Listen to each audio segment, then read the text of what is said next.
Incredible video out of Longview tonight of an industrial fire that started in a warehouse located off of Industrial Way.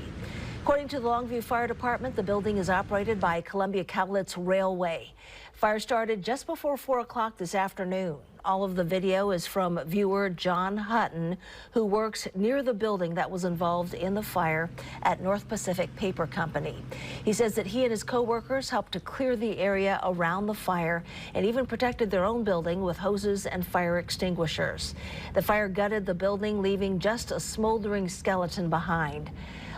Longview firefighters say that no injuries have been reported. Crews are monitoring hotspots tonight, and they have begun an investigation to determine what caused the fire.